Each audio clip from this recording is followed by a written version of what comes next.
I got that California, got that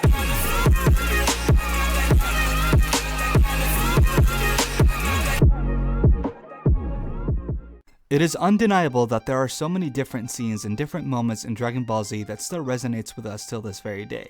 However, a lot of these moments are sometimes overshadowed by the underlining epicness of Super Saiyan transformations, and characters constantly one-upping each other in battle. Those moments, while not really overrated, they're still overhyped to an extent that makes us forget some of the underrated moments in Dragon Ball Z. And now, as the title suggests, this list is only based on the Dragon Ball Z/Dragon Ball Kai anime show only. I will not count movies in this video, nor am I going to include anything from Dragon Ball Super or Dragon Ball GT. I will do those in perhaps another video in the future.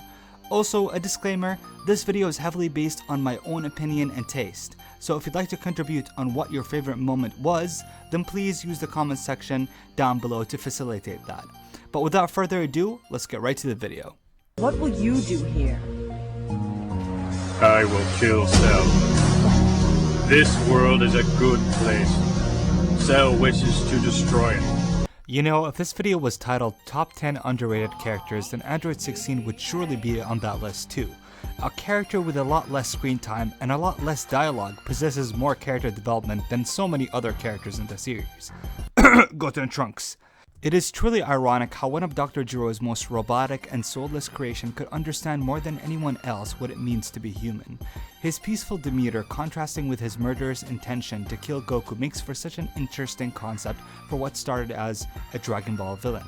Factoring all of this, it's what made this scene such a shocking moment for viewers. When Android 16 stated that he will kill Cell, the entire mood shifts in that episode. A character as passive and as calculating as Android 16 stepping up to fight Cell, and demonstrates some unique attacks. Also, let's not forget, Android 16 was the only character who thought of 1. Killing the opponent as soon as possible, 2. Ripping off Cell's tail to render him useless from absorbing the androids, and 3. Knowing when the fight is not over. In addition, it's quite poetic how Dr. Jiro created these androids to exterminate the human race only for them to be the direct reason why the world is safe. 16! It's you! I don't believe it! How did you manage to get him off of me? I used one of my hard punches. Speaking of robots who sacrifices themselves to save Gohan, the robot named C-6 did it way before it was cool. This scene, while filler, is a very overlooked scene by so many fans. I bet a lot of you right here forgot this scene has ever existed. I personally feel it's one of the most heart-wrenching moments in Dragon Ball as a whole.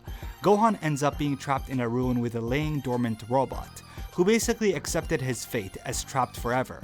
In those few short scenes, Gohan manages to create a relationship with C-6 who helps him from escaping the same fate as him, but only to end up sacrificing himself for Gohan, teaching him a lesson in the process.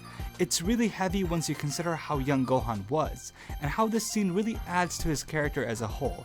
A little child who's forced into these scenarios because he was born with hidden supernatural powers. It wasn't by choice. But despite all the strength he possesses, he slowly learns what it means to fight for what is right.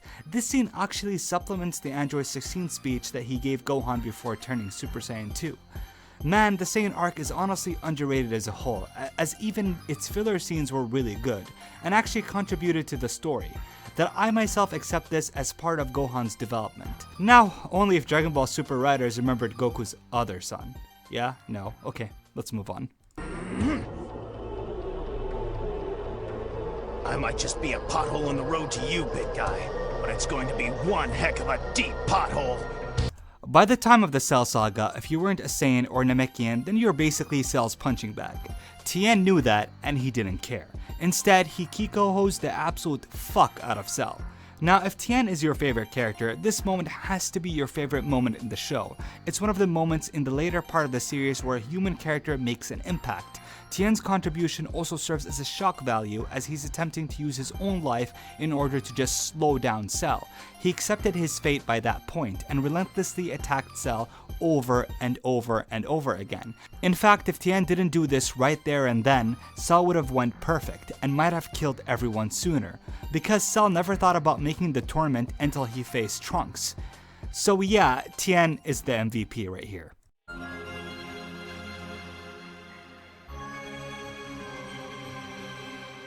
Most fights in Dragon Ball Z are always there to facilitate the fact that the world is going to end unless the protagonist can defeat the antagonist.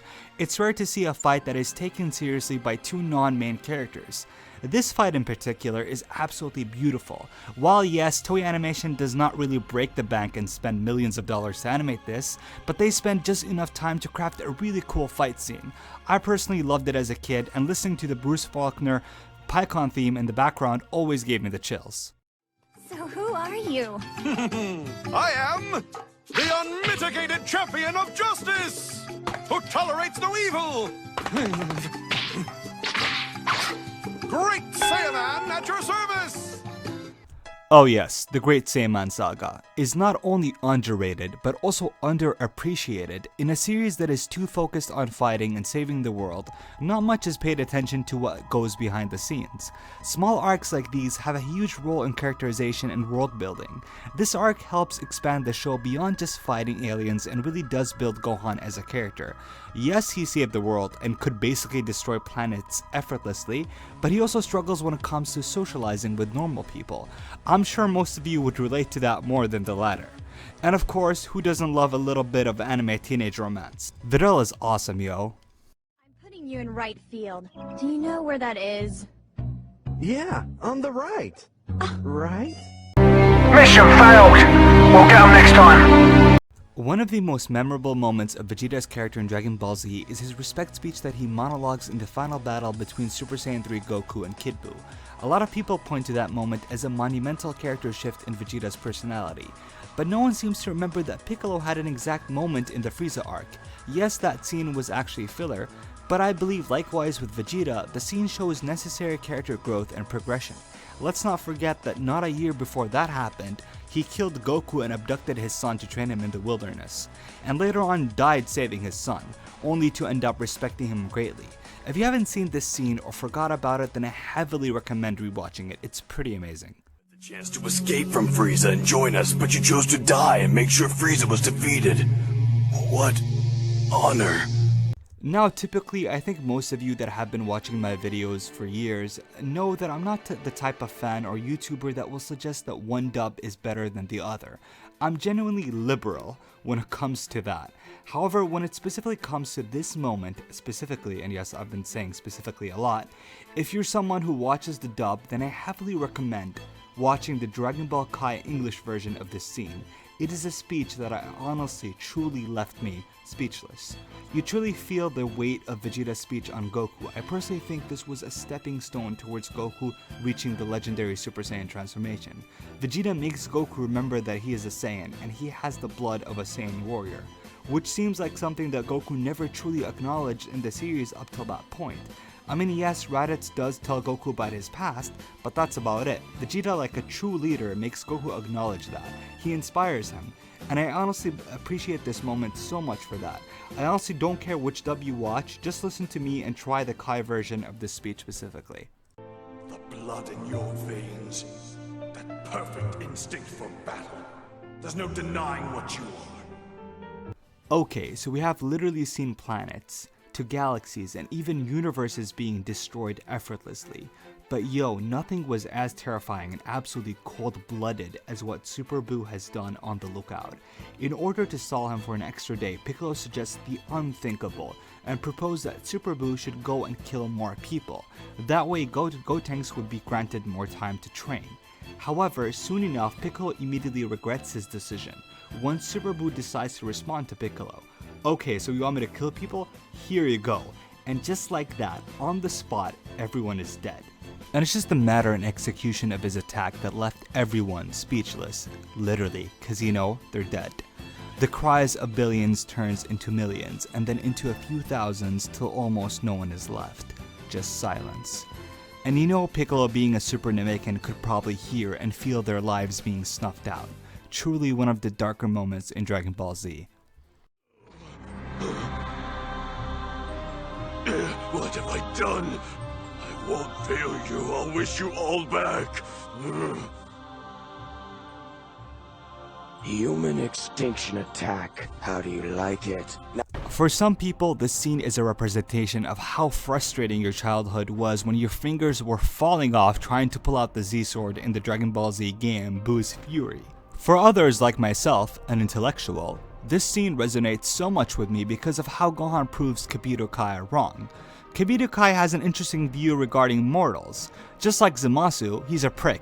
No, I'm serious, but in a way, he is not as aggressive as Zamasu, but he sees mortals as inferior to the likes of gods like the Supreme Kai, telling Gohan that he isn't even deserving of stepping foot on their holy planet. The build-up of the scene and how Gohan proves himself worthy is some of the most satisfying scenes in the Buu arc. Yeah, fuck you, Kibito. Not even your Super Saiyan strength will be enough, I'm afraid. Given how almost every single Dragon Ball game begins with this fight as a way to learn the game mechanics, this encounter for a lot of people devolves into a meaningless first fight to kick off the story mode. But looking at it contextually, the arrival and introduction to Raditz is literally the most impactful and quintessential moment of the series. It was a changing point that led to modern Dragon Ball, a transition that Toriyama took.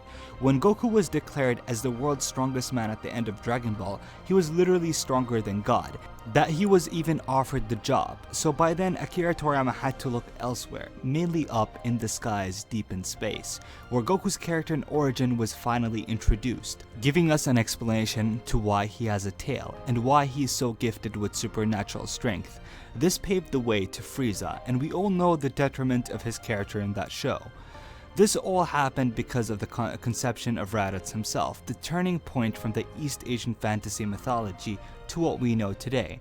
It is true that Dragon Ball still retains some of that aspect to a degree, but I feel like I should give credit to the actual person who turned Toriyama's head into that direction. You see, around that time when Toriyama's old and original editor Torishima Kazuhuki has departed the series, he was replaced by Kundo Yu. By the way, I'm sorry if my pronunciation sounds off.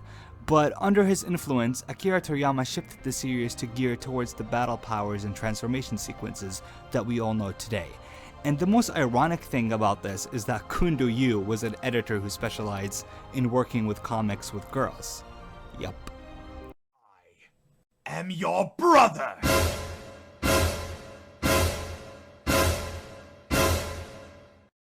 So yeah, that was basically my own 10 most underrated moments in Dragon Ball Z.